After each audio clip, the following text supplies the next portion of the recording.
no further trial could take place. Trial had to be stopped.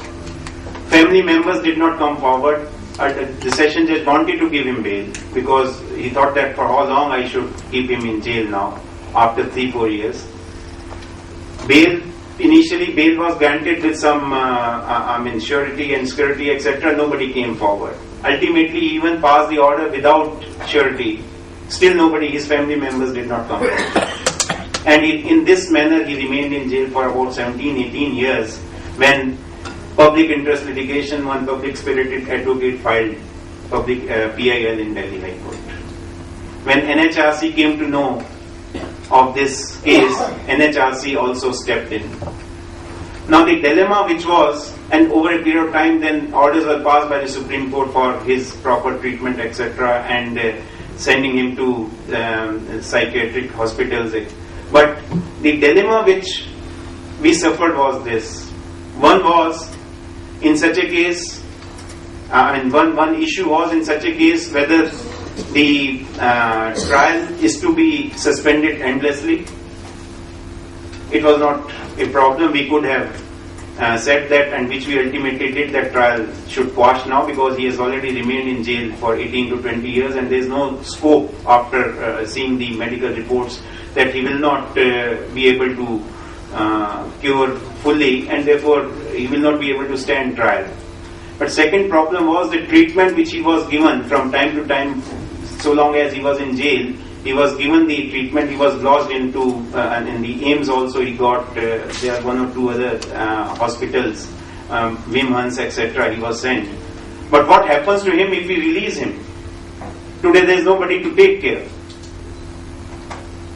So 2 things which we observed. One was that a person whose condition has deteriorated, and it was not such a bad condition when he arrested and he started facing trial, and how these are to be avoided. And number 2 was how he has to be rehabilitated after he is acquitted from the case. So in that case, NHRC, I am again saying I should commend NHRC's efforts. They prepared the guidelines. Now, as far as his after care was concerned, after his release, fortunately for us, government came out after our coaxing and pressurizing the government. Okay, we'll take care of all medical expenses even after his release.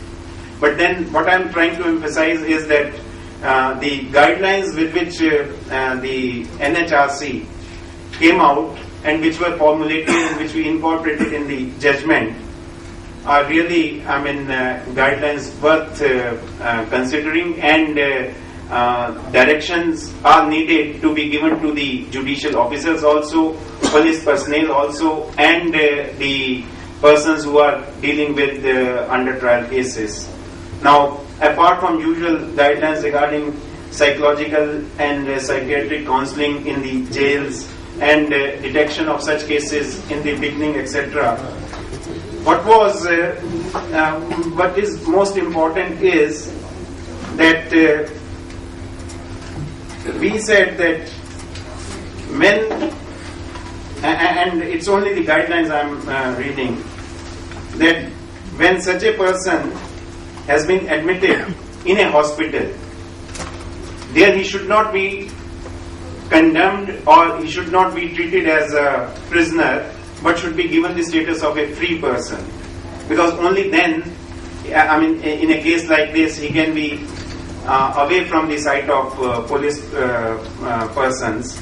And other thing which was more important was that how to avoid such cases, and their detailed guidelines which were given there, as many as 18 guidelines framed by the NHRC and which we have incorporated, is that regarding those under trials whose trial has been suspended even for a single day due to mental illness, report should be sent to relevant district and section judges as well as magistrates quarterly, every 3 months, so that the medical report, so that the district judge or the magistrate dealing with the case is able to monitor his condition. and it has also to be seen that he doesn't remain in jail for such a long period, and he has to be sent to the psychiatric home or a hospital as soon as possible. And state must assume responsibility for those persons who have been discharged from prison and hospital and no longer require full-time care for mental illness but are unable to take care of themselves. Now, these are some of the human rights issues. But if you kindly see the case this about the mental illness, it is not only human right. A person who is mentally of unsound state of health, we have laws, and it has serious repercussions on many laws. If I only give, and these are various issues which according to me arise, and if I only give an overview, a person suffering from mental disability, first thing is personal liberty, and in criminal law it is at the time of offence altered norms of culpability and discharge are stated. At trial, as I have said, postponement of trial, and on release, prisoner of unsound mind released only on cure. That is the law. Then family life. Law is about adoption, incapacity to adopt the child. Second is marriage, incapacity to marry. Ground of dissolution, it is given one of the grounds of dissolution. Then in economic affairs, he has no contractual capacity under section 11 of the Contract Act. Management of property he cannot under various law. Will, in case of will, it is normally put as defense that the person who had written the will was suffering from mental disability, or he was not in a sound state of mind, and the will can be invalidated on this ground. It is a case with dissolution of partnership. Person cannot practice any profession. He has incapacity to litigate, incapacity to hold public office. All these laws are there. Then political status also we know. He cannot exercise his right of franchise. He cannot stand in election, and he cannot retain any elected office if a person goes mentally unsound. Now here comes when we deal with these issues, the second issue with which we are concerned, and I am not dealing with various case law etc. which has emerged under these heads, and it is not necessary also at a forum like this. But because this is being exploited in so many cases, and a person is fostered with or alleged of suffering from mental disorder, and its repercussions, serious repercussions in all types of cases. I'm starting with a case. There's a very good book written by Amita Dhanda on legal order and mental disorder. In the preface itself, introduction, she starts with this, and it's based on a judgment of Kerala High Court. It was a case where a man comes from Middle East, he was employed there, and when he comes back, he finds his wife is involved with his brother. They were having physical relationship. And not only this, family members, his own father, mother, etc., and they are all with younger brother. When he protested, they said that, look here, he is a person suffering from mental disability and mentally incapacitated, and therefore he is seeing all this which is not a reality. He is imagining all these things and leveling uncalled for allegations. And in the process they started that maybe this person was at a particular point of time, maybe a few years ago, was given some treatment, psychiatric treatment, and they tried to project those treatments and against him, and therefore he is a person who suffers from mental disability. He filed a suit for defamation against his brother, his father, etc., saying that, look here, you have defamed me by calling me a psychiatric case. Now, in this case, when the Kerala High Court, the defendants projected truth as defense. They said that, look here, the person in fact suffers from mental disability, he is a mental wreck, he is a psychic case, and gave those, the prescriptions, etc., from time to time when he was treated medically. And accepting it to be correct, the suit was dismissed. What Amita Dhanda says, look here, in the process what the High Court ignored was his rights. It is one thing to decide, or one thing to say whether a person suffered from this illness or not, but what about the rights of such a person, even if it was so, and he is branded as such. And with this remarks he starts the book and then deals with all these subjects, and at the end she says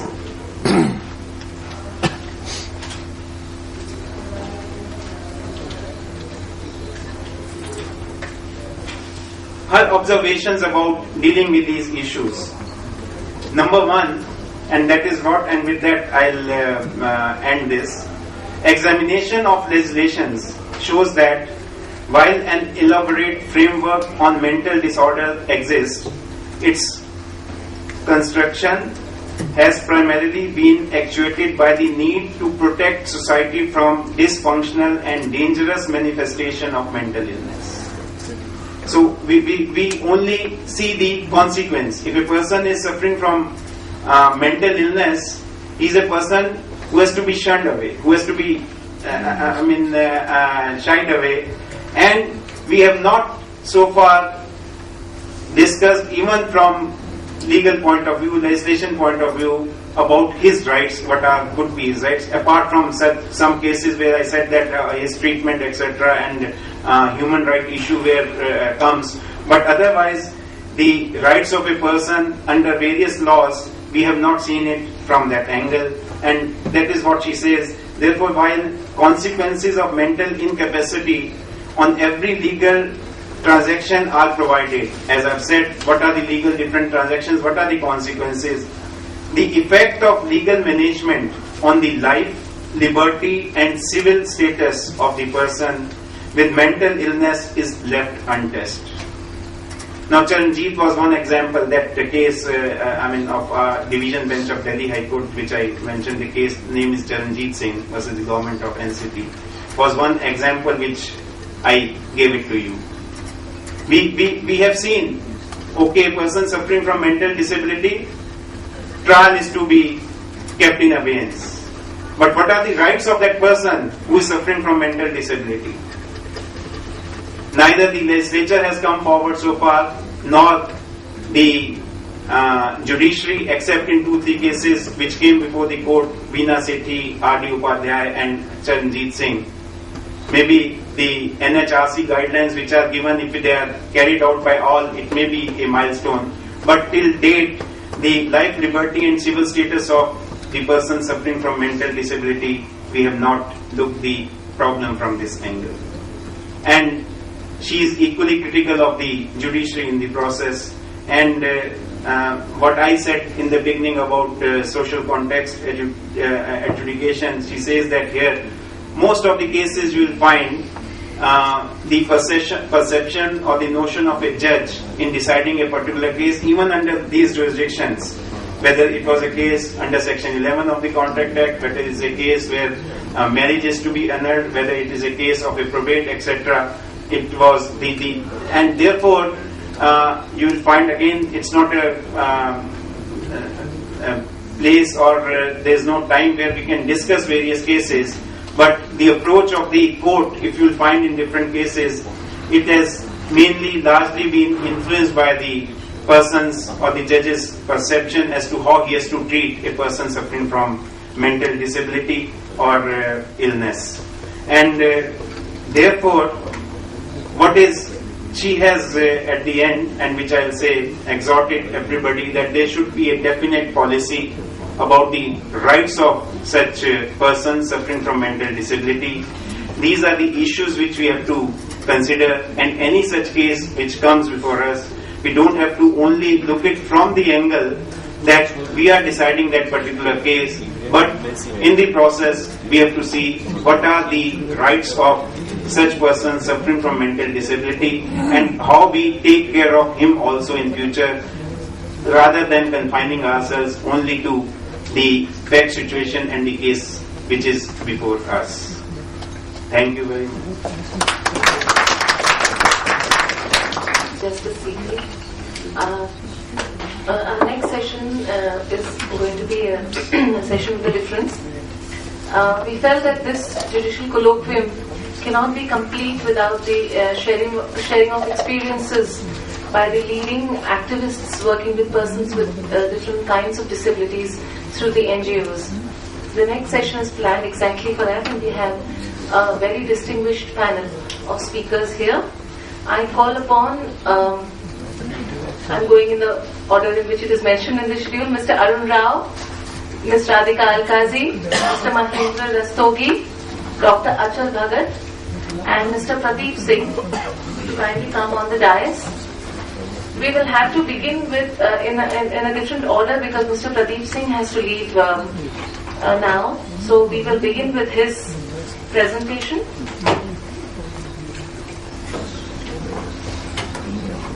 I call upon Mr. Colin Gonzalez to chair this session.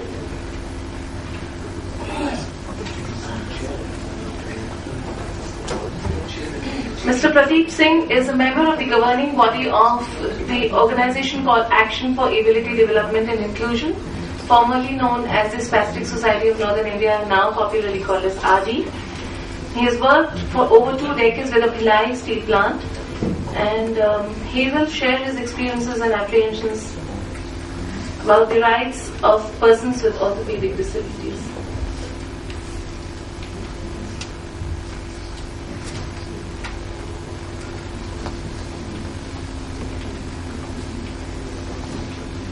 I also have to mention that we will have to break the session in between because Justice S.R. Bhatt is joining us, but he will only come for his speech. So whenever he comes, we will break this session for him to make his speech.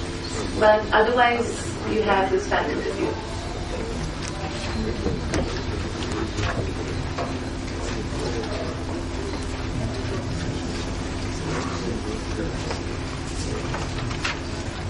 Professionals from various fields.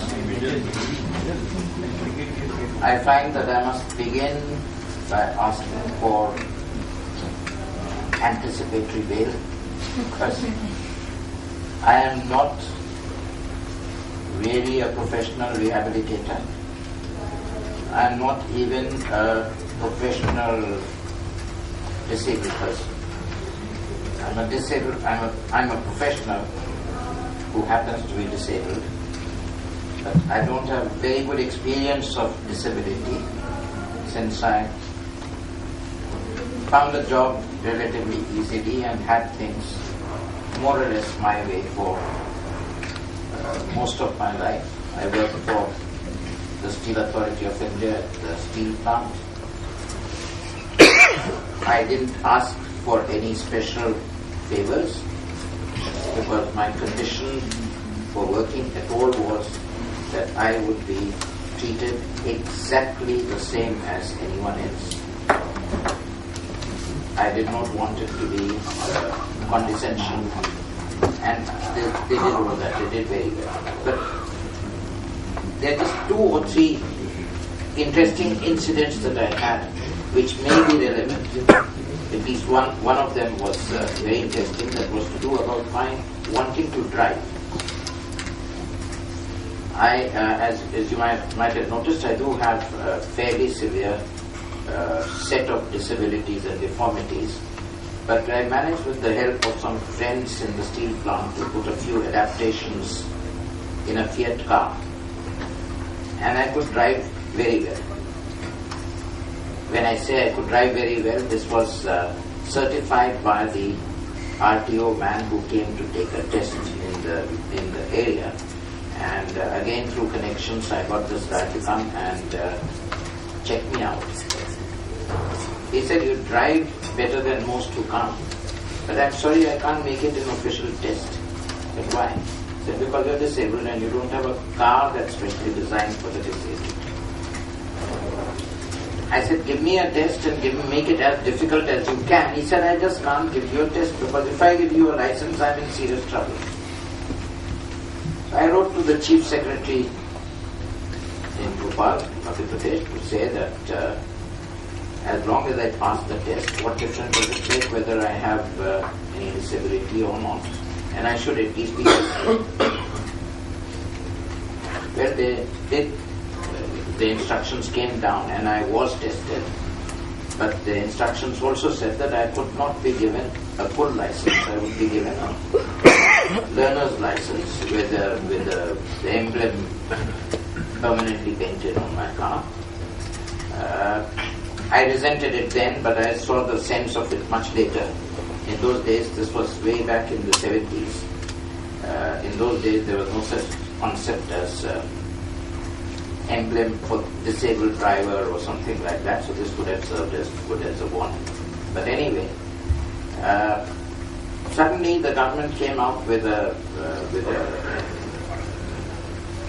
proposal or with a scheme to say persons with disability could import specially designed car, which would have solved all my problems, because with a specially designed car you could get a proper driving license and everything would have been fine. And this was to be at cost price, about 55,000. There were no taxes or import duties were to be levied. To cut a long story short, it took 2 years of very hard work and a series of anonymous, it's a very interesting concept of an anonymous letter, because these were letters that the lawyer said I could charge anyone with. Name and address to say, send us so much money and we will act for you. Claiming to be lawyers, wanting anything from 10 to 25,000 rupees at a time when the car was being given for 55,000 rupees. Of course I refused, and I thought it's great. I have a friend in Delhi. He was a special secretary to one of the ministries. I sent him the entire file with all the letters I received to say, please put it up there and say, what's going on? I have a disability. Nobody can say I'm not disabled. Ultimately, after another month, I got a letter from the Ministry of Finance to say, they didn't say that, but my friend told me that the special secretary to the then minister said that they were very happy that at least somebody had put in a formal complaint and now they could take action. The action they took was to scrap the scheme, to say there's a lot of corruption in it, and they sent my files back to me to say that, well, you could try through the normal channels and pay the import duty and see what you can do about getting a car. The story didn't end there, because then it turned out that to get an import license, I needed a driving license, normal driving license. And they said to get a driving license, I needed to have a specially designed car. Because it was a small town, I drove without a license for 10 years. And then I gave up. I didn't need to drive. I drove just because I wanted to feel as normal as the others. I had a staff car from the company because my role was a full-time professional role. I needed a car. But this was just that inner urge to say that I also want to be able to drive. So the basic thing was, I felt, number one, we have all the laws that we need in this country. I think if you go through the law books, you go through the special provisions that the state governments and the central government give for people with disability, for the elderly, for children, for all marginalized sections of society. This would indeed be that the fable Sone ki Chidiya, as they used to say about India. It would indeed be a fable land. But unfortunately, I think 99.9% of the rules are just rules in the books, the laws. There's no implementation. There's no authority overseeing these rules. There is nobody looking at the sheer folly of these catch-22 laws.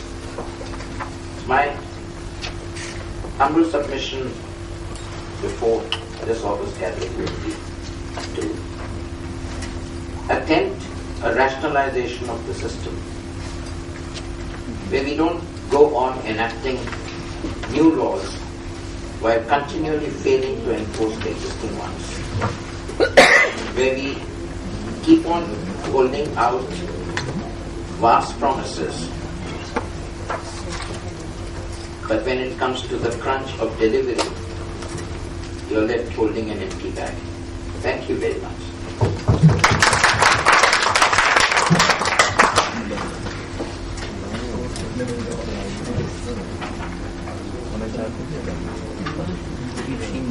Thank you, Mr. Singh. I now invite Mr. Arun Rao to be the next speaker. Mr. Arun Rao has been involved with the disability rights movement, especially the deaf rights movement since the year 1990. He has a deaf daughter, which became the reason for him to set up the Deaf Friendship Club project in India. He has been very actively involved in the sign language research and the movement for it, and has also created the first ever manual for the RCI for the deaf. He now runs the Deaf Way, an organization working for the empowerment of the deaf. Mr. Arun Rao.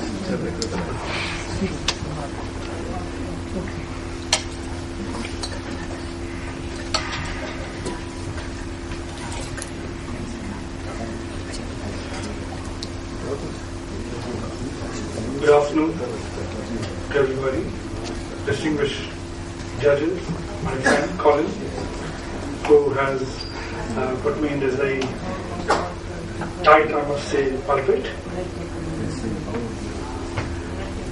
Since morning we have heard various experts speak on issues of law and issues of disadvantage. Mr. Pradeep always has a fantastic anecdote to give you about the classification laws and so forth, his vast experience. I am here to talk about something totally different. The experience of deafness. It is something perhaps nobody has ever really had to go through. People experience blindness when the power goes off, as it does regularly all over the country nowadays. So you experience blindness far more easily than you do deafness. So just to demonstrate very quickly, I'm going to read the first paragraph of my speech, and you will be deaf.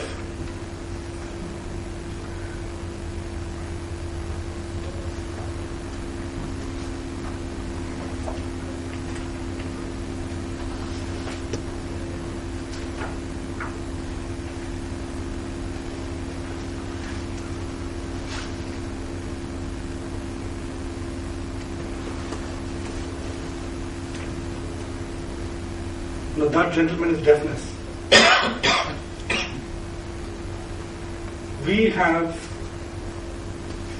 according to the Visible Rights Group figures, close to 7 million deaf and hard of hearing people in the country. Their life is like that. I would wager that very few people got any word out of what I was trying to say, and yet all our children are forced to go to school, pass 12th and degrees and etc. in that manner, in gatherings like this, and far worse. As somebody recently, one of our conferences said, अच्छे fail हो जाते हैं. How will these people make it? The basic premise with which we approached approach the hearing impaired if we define them by their impairment. The deaf people I work and live with prefer to be called deaf. There's actually a World Federation of the Deaf. They call themselves deaf. They make no bones about it. They don't have to be differently abled or specially enabled or this or that other thing. Just normally deaf. That's it. There's a matter of fact about it.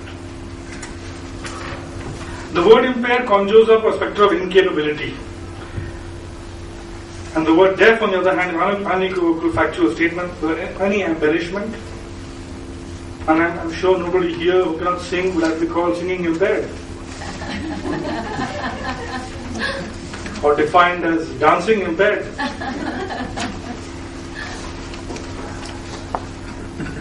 Do I have anticipatory bail? The natural complement to this statement of impairment is to say, let us repair the deaf. Let us fix them. Like a fuse in a tape recorder. Fix it. I mean, it's done.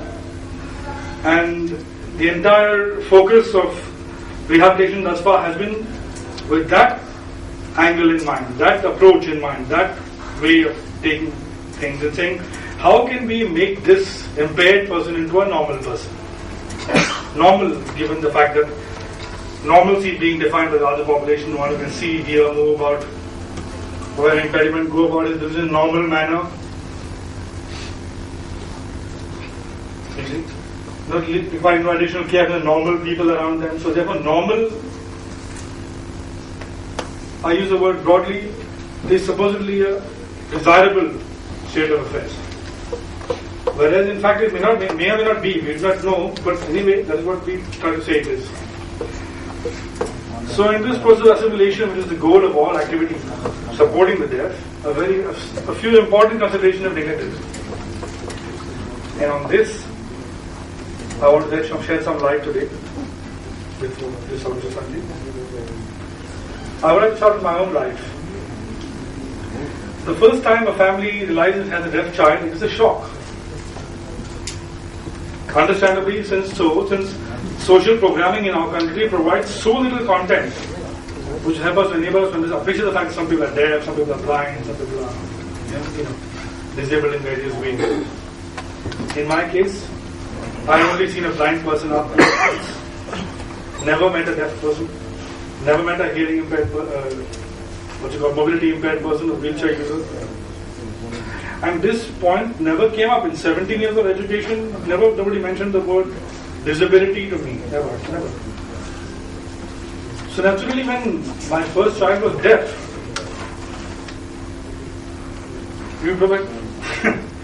I was appalled by the thought of the fact that I'm a handicapped. What is that word? Conscious of with all the negative implications of it. I have a handicapped child in my house. And I'm ashamed to say that most of my anxiety stems from the fact that I have to tell people that I have such a child. I have a handicapped child and I have to tell people. And 90% of my stress comes from that point of view. That I'm going to say this now. How is your child? Oh, she is deaf. So, in my quest to normalize this child, I am trying to save my own ego, my own pride, my own status quo ante, where I was a happy father of a healthy baby and suddenly she became deaf after she was very sick. And I am trying to remember that and regain that state. So, the rights of the child are the furthest from my mind, dragging her to hospital, to therapist, to preschool, to here, to there. What does the child really want? What does the child really need? What are her rights? This is the furthest from my mind, anybody else's mind. Of course, all in her best interest. Best interest being defined by those therapists, those doctors, those professionals, so-called, who don't have her, who have no such child of their own, and also are not considered the rights of the child either. They just say this is the way you should do it. One little problem they forgot to mention was that methodology that we are using in India to rehabilitate deaf children has only 1.5 success rate, 1.5% success rate. Now I put before you, if I have 1.5 success rate in anything, including tearing this mic out of the stand, I am not a professional on it. I cannot create policy. I should not be authority on subject of doing something. I only have 1.5% success rate, or whatever I do, anything, I may do anything. It doesn't define your qualification in that area. But this is the standard accepted figure of 1.5% oral rehabilitation, and these are the people who are running the entire show. And the parents carry this burden of guilt, oh no, my child can't make it, and everybody is shoving that child into that 1.5% and striving so hard in a way that doesn't really have anything to do with this child's emotional needs, childhood needs in at all. So the child suffers in dumb anguish. His life revolves around machines, therapists, and the bewildering array of instructions in a language totally unintelligible to you, gentlemen. Forget about the child who's only 2 or 3 years old. So, he is part now, his childhood is snatched away, he is part of this strange world. No safe haven of understanding he has. He is nowhere to go, he can say something. He doesn't know how to say it. And he is going to spend an entire life observing, concentrating, and guessing what's going on around him. This is a deaf child experience. It is a horrific state of affairs for him. For us, oh look, he's trying, he's wearing his machine, he's wearing his hearing aid. Ek baar bula liya, sun liya, he hurt me today, twice. We talk about access in the disability movement, we talk about access and how important it is to ramp, lifts, various facilities for people, mobility people, etc. Access with a deaf child starts from his mother. Most deaf people cannot talk to their mother. Forget about the court when they want a divorce, or they want a share of the property, or anything else for that matter. Mother is inaccessible. Father is inaccessible. Family is inaccessible. Language is different. So, the deaf child is subject to an inhuman regime, basically, where all natural reactions are to be suppressed in favor of unnatural, imposed behavior patterns since the earliest age. Dr. Harlan Lane, Professor Emeritus, Boston University, writes in his book, The Mask of Benevolence. He says the audist establishment has the outward appearance of doing everything in the child's interest, but in fact has the exact opposite result, creating social misfits unable to survive in the company of hearing people or deaf people, by and large. 1.5% are okay, we have decided, we have granted that already. 98.5 ka kya hoga? What will happen there? Now, in my 16 years of working with deaf people, I have come across 4 or 5 people who can speak well with grammatical language. 16 years. And our membership is above 3,000. We are the largest organization for the deaf, the largest footprint of the deaf in the country. 4 or 5 have grammatical language. Out of that, only one can sustain a conversation with more than one person. Shaky. Now, quality of life is a major question mark here. If you cannot talk to anybody, if you don't have grammatical language, how can a deaf person tomorrow be a lawyer and sit here and become a judge tomorrow? Why shouldn't they?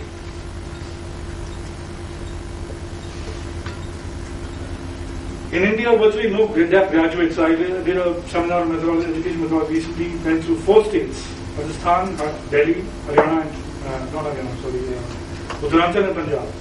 And I had gathered the teachers from NGOs, schools in all of the states. I said, how many deaf graduates do you have out of the students? In 4 states I found 1. 1 student. Teachers were telling me, we only have 1 student. We have no students. If there are no deaf graduates, As per the teacher should know who the deaf graduates are. So, the rights of the individual enshrined in the Constitution are unintelligible to the deaf. They can't read it. They cannot claim it. They have no clue what they are. Does anybody care what the deaf think? Shall the adult deaf not be included in consultations where policy is being formed? Should they not have a voice in society where they live? I contend the policy for the deaf should be framed by the deaf. And here is the greatest indictment of the system. The greatest indictment of the system is seen, the current system is seen, because there are no educated deaf to fill a committee room. Graduates, masters, educators, PhDs, let them come together, let them make policy for the deaf. Where are they? The system has failed to produce them. This is the fundamental problem. If the system was alright, 50 years of independence or 50 whatever years of independence have happened already to us, the National Institute of Hearing Handicap is in place since God knows when, 20, 25 years already themselves. Teachers have been trained by the RCI since time immemorial. Everything is happening, everything is fine. And the President of APJ Abdul Kalam says implants, you can have implants and you can do this and that. Then where is the results? We just want results. We just want our children to have education. We want them to be coming up in society. We want them to shine in front of us. We want to have a deaf judge here. Why isn't he here? What is wrong with it? Why shouldn't it be so? The advisor to the President, current President George Bush, in the White House, head of the National Disability Council in the US, where disability includes diabetes. Disability includes diabetes in the US. American Disability Act says hypertension, which I have, because I am also disabled there. Hypertension, diabetes, and a host of other illnesses, which is arthritis, not just deafness and blindness and mental retardation, etc., etc.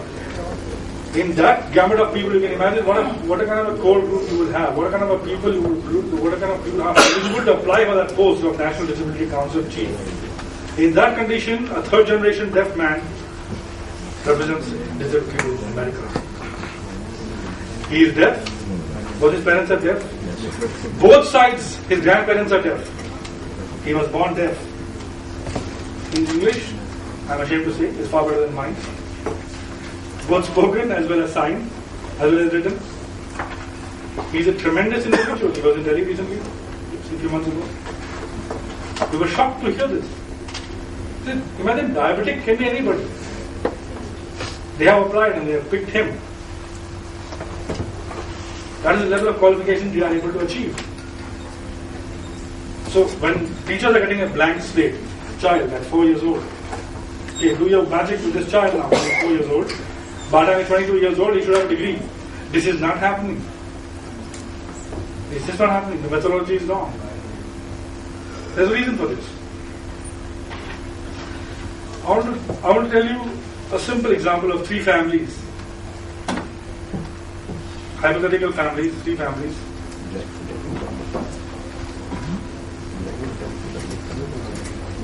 Hearing child with hearing parents, like most of us, all of us here. Nobody teaches you in your mother tongue.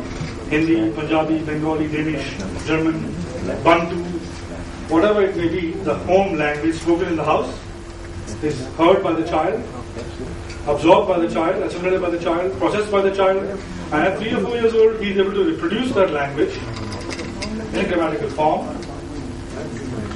spontaneously, which is very important. They haven't been able to program a computer to do that yet. A computer cannot do that. A computer thinks the entire sentence through and then says it faster and faster. But spontaneity is not there. All of us, when we speak, we start a sentence. We have no concept of where the sentence might end. Yet, to the sentence, to the full stop at the end of the sentence, it is grammatically correct. I hope. Sometimes I make mistakes. But this is essentially what we do in our mother tongue or in languages we speak well.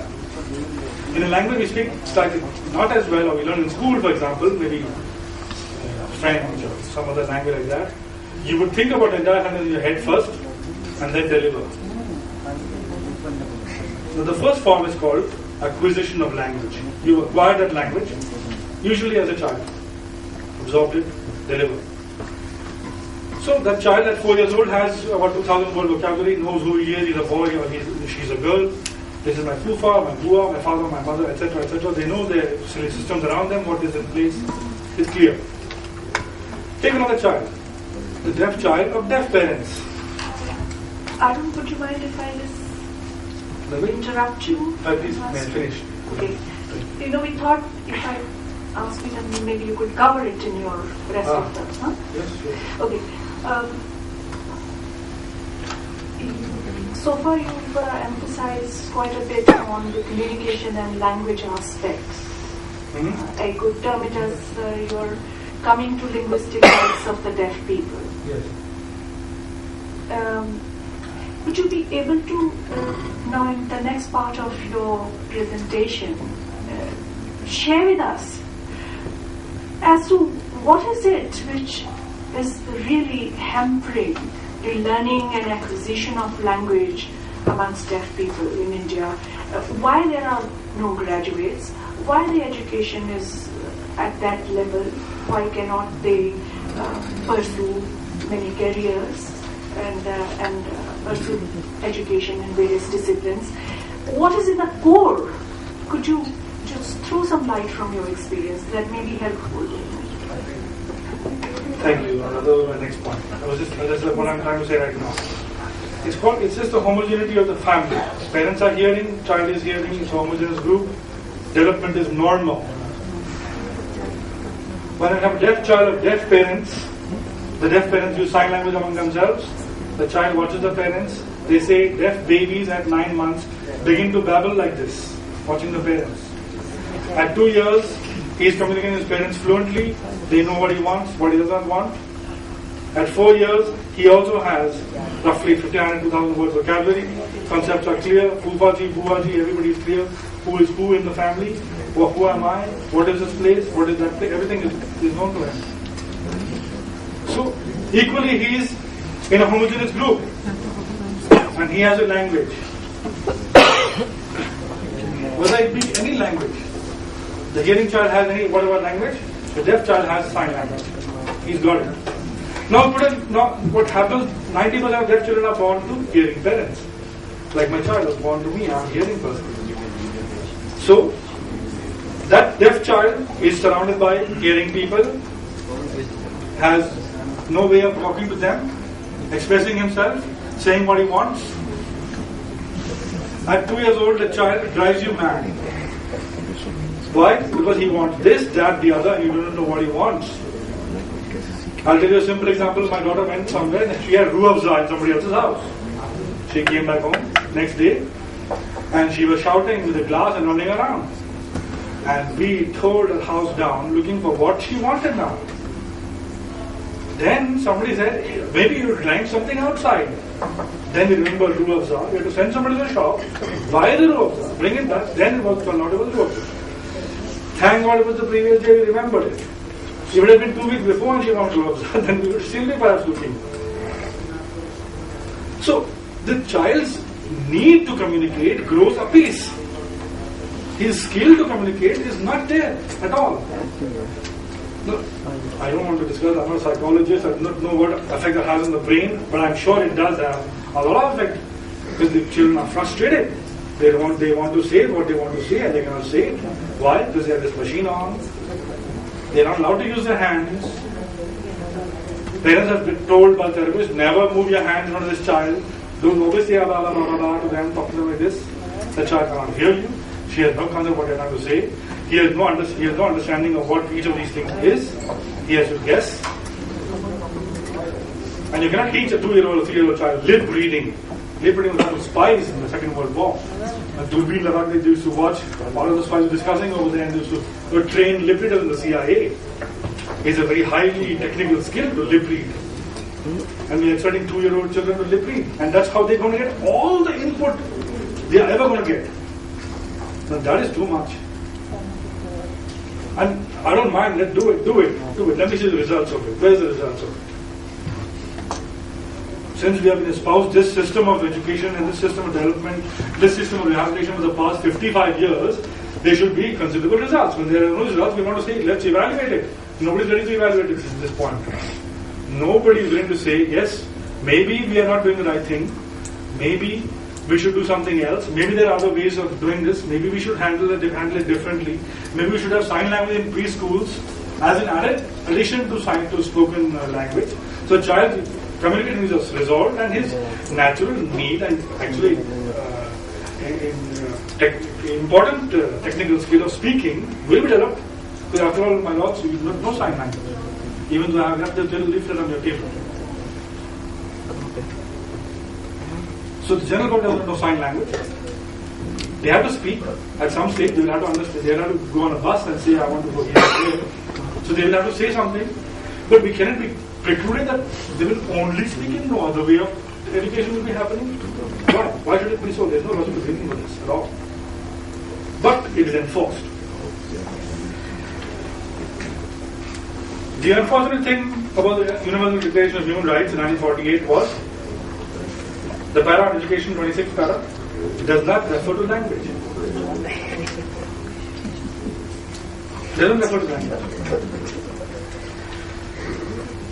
Convention in the same year on the prevention and punishment of the crime of genocide, Article 3 in the final draft had a definition of linguistic genocide. It said it was vetoed by the Security Council. But it was defined as prohibiting the use of language of the group or daily intercourse or in schools. That was the definition given, or printing a publication, etc. So, the language, when people have gone to school, and I have heard testimony from people, and they go to school, and the children are talking on the sign language, in classes they have to say like this. In class, when they use sign, they say something like this, they were asked to wear socks. They were had to, if you use the sign in the classroom, you had to pull off your socks and wear them. So you could not communicate with your hands. You were forced to use your speech skills, such as they were. That means deaf people were talking to deaf people. They both couldn't hear each other. I use an example of that once in my presentation saying, well, if I would go to a school for the blind and draw on the board, they would say this man is one man. But in India, we have a 3-year course on teaching you how to talk to deaf people. Now that is ludicrous. And no teacher of the deaf till date has been asked to learn to sign. That means all the children sign. When they leave to school, they also join the deaf adult signing community. The parents don't sign. You and I don't sign. Teachers don't sign. Who taught the children to sign? The more you suppress it, the more it spreads. If my if you and I would get together today and start a school today and say no sign language, in 5 years, the children in our school would have developed their own sign language. Because their need to communicate, they will fulfill. Whether you say yes or no. They will fulfill their need. It's a research fact. It is called children needs. So what happens in us? In India, I'll give you a simple example. What happens to us in India? Every school has its own sign language. Because it has been suppressed. That is why. So if I go to Ajmer, Monday is Shivji, Tuesday is Durgaji, Hanumanji, Wednesday is Durgaji, Thursday is Sai Baba Ji, Friday is Musalmano, Saturday is half day, Sunday is Bandh. This is Ajmer.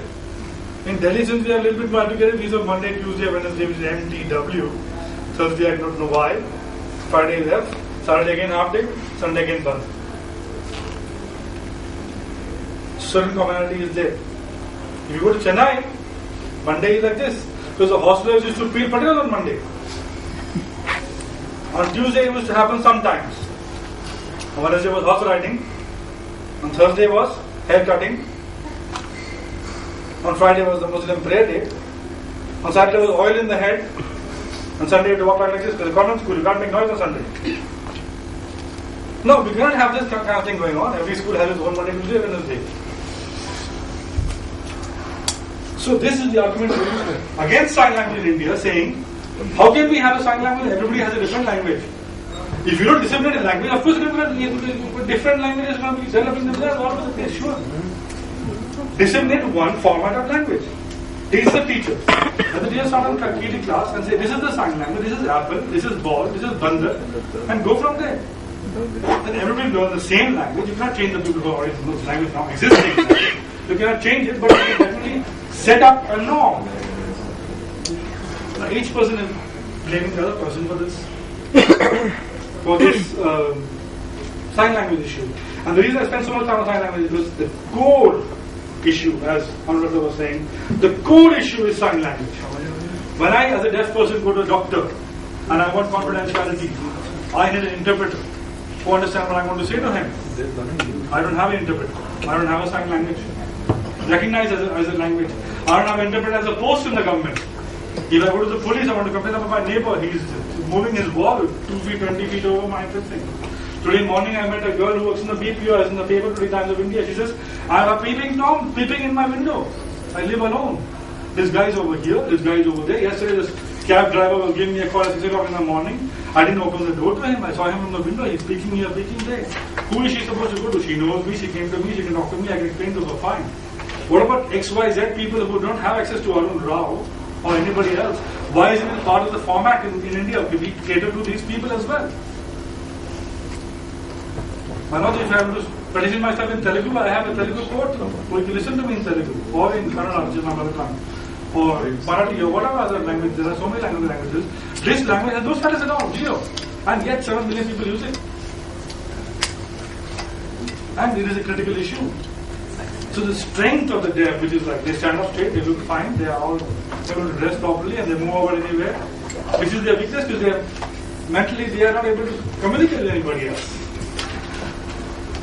The amount of information lost to them is horrendous. So a classic example, like Pradeep was saying, is driver's license. Every day, deaf people pray and thank God for corrupt RTO officials. Every day. Because every day some deaf guy goes there, bribes somebody and gets a license. Because the medical test, he cannot hear. But when I drive my car and my windows are up and my music is blasting, I can't hear either. So the whole evaluation system is wrong. There's no licenses allowed for deaf people. Why not? There's no question of accident. America, you just put a deaf driver, use lights on the back of your vehicle. Put a sticker there. You can drive it. You're allowed to drive. Every other country is allowed to drive. In America, in fact, the deaf person was not allowed to drive a helicopter and they made such a big thing about it. I'm not sure helicopter flying is necessary for deaf people. But the point is that they refused some helicopter pilot get license because he was deaf. And there was a huge hue and cry. I think in the end he got. That is a little crazy, you know. How you would communicate with the control tower if he's deaf? Anyway, I'm sure they found a way to do it. But the point is, the methodology by which we are educating children is wrong. Number one, teachers have to learn sign language, communicate in sign language, impart knowledge in sign language, and they will do it. There are precedents for this. Entire Scandinavia uses it, and Scandinavia, each country has partnered one African country. And all the African countries are doing it. Denmark is with Zambia, Finland is with Uganda, Sweden is with Kenya. Whatever they are doing at home, they are replicating in Africa, and Africa is going way ahead of us.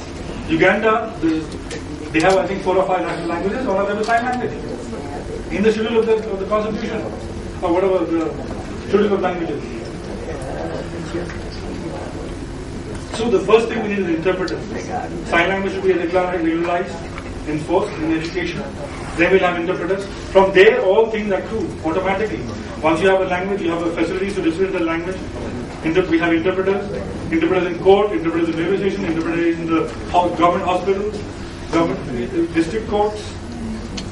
How does the deaf person access facilities to him. Special employment exchanges don't have an interpreter there. A deaf person goes special employment exchange, they say, oh, you're deaf, go away, go away. You are created for me. Classic example on the train one time was somebody was walking by and Kitty stopped him. Hey, and he didn't hear, he was just kept on going. They caught him, gave him such a thrashing. Then he said, no, drama karta hai. Gave him more thrashing. Luckily, there was the day we were all on the train, 70 of us were on the train, and we all turned up over there and got on to the DT. So what do you mean? He's deaf. He's genuinely deaf. You should ask him. You know, he has an I-card saying he's deaf. We have issue. He will have a card. He wrote on. He saw 75 deaf people. He thought he was in fear of his life that we will not throw him off the train. No. But the point is that the immediate reaction to people is they say, well, they drama kar raha hai. This is the first reaction. Why? I guess natural people want to escape. They do all these kind of things. But the point is, if we would have that sensitization, that awareness of deafness, awareness of blindness, awareness of disability in various forms, we would not be so. I think, yeah. Okay, my time is up. Thank you so much for listening, and I hope we can do something better in the future. Thank you very much. Thank you, Mr. Aruna. Our next speaker is Ms. Radhika Alkazi. Radhika Alkazi is the director of Astha, and you're working with the persons with mental retardation, multiple disabilities, and autism. She's been working passionately for education, training, and rehabilitation of persons with these disabilities for the last 15 years.